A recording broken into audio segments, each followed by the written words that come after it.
Le module numéro 1 s'articule à partir de deux chapitres.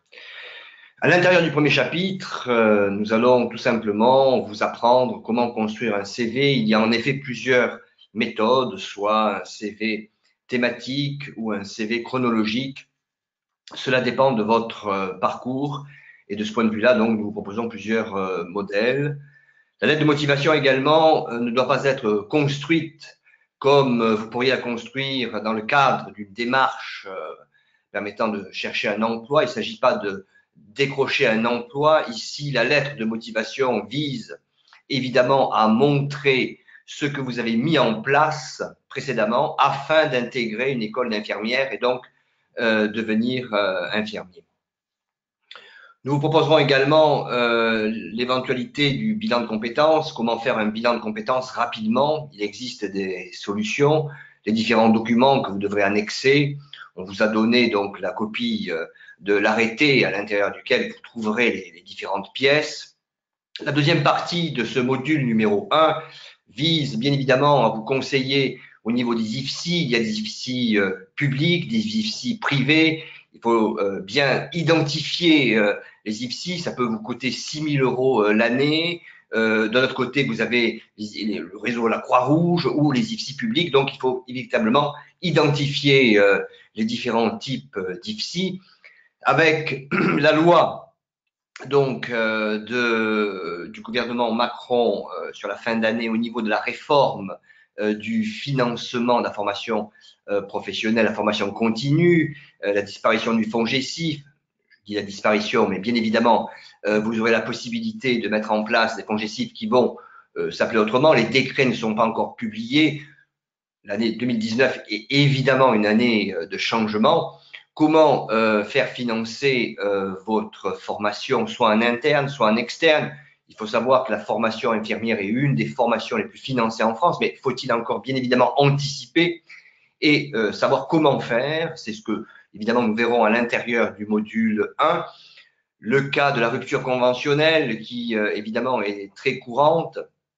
Il faut savoir à quel moment déclencher la rupture conventionnelle pour évidemment mettre en place la prise en charge de la formation, le cas du RSI et évidemment ce critère qui est apparu à l'intérieur du décret donc du 13 décembre 2018, à savoir les 3 années de cotisation. Comment évidemment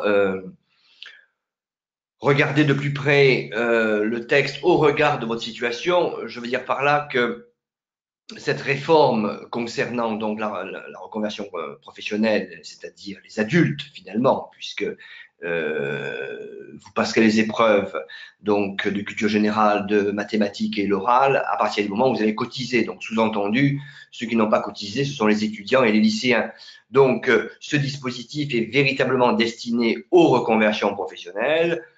L'oral de reconversion, nous le verrons également dans un des modules, mais il est évident que dans notre cas présent, il s'agit véritablement, dans le module 1, de donner toutes les modalités administratives et les financements.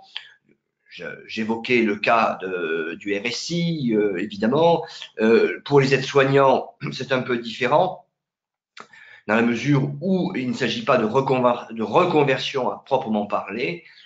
C'est évidemment un cas qui fera l'objet d'une analyse. L'ARS, vous aviez la possibilité, évidemment, pour ceux qui ne sont pas titulaires du bac, de passer une épreuve et ensuite intégrer une école infirmière.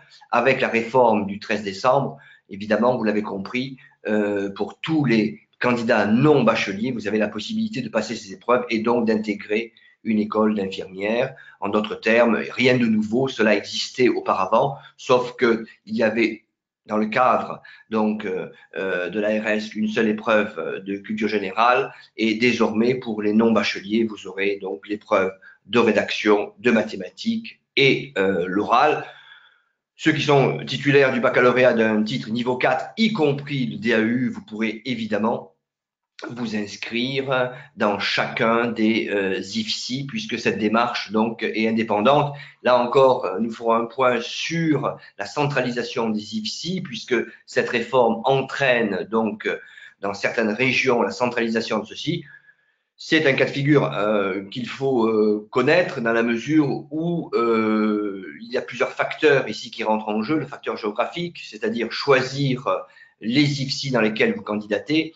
Et si vous avez la chance d'être à côté de plusieurs régions, ça signifie que vous pourrez alors candidater dans plusieurs pôles. Tout cela, nous le verrons évidemment à l'intérieur de ce module et le cas de figure des étrangers, c'est-à-dire des personnes non UE, puisque là encore, il y a véritablement une différence à faire entre les personnes qui habitent en Europe, qu'il s'agisse d'Italiens, d'Espagnols, etc., et qui souhaitent passer le concours dans la plupart de nos IFSI. Je rappelle qu'il y a à peu près 326 IFSI, dom-tom compris. Donc là, il y a évidemment des procédures à connaître. Nous les verrons succinctement dans la mesure où chaque cas de figure nécessite évidemment un examen particulier. Ceci dit, dans le cadre donc de votre PAC, vous avez la possibilité évidemment de me contacter et nous prenons rendez-vous pour justement l'analyse individuelle de tous vos documents. L'entretien est pris en général le samedi matin, il peut être fractionné. Voilà le module 1, comment il s'articule. C'est ce que nous verrons donc à partir des différentes vidéos dans le pack que nous vous proposons.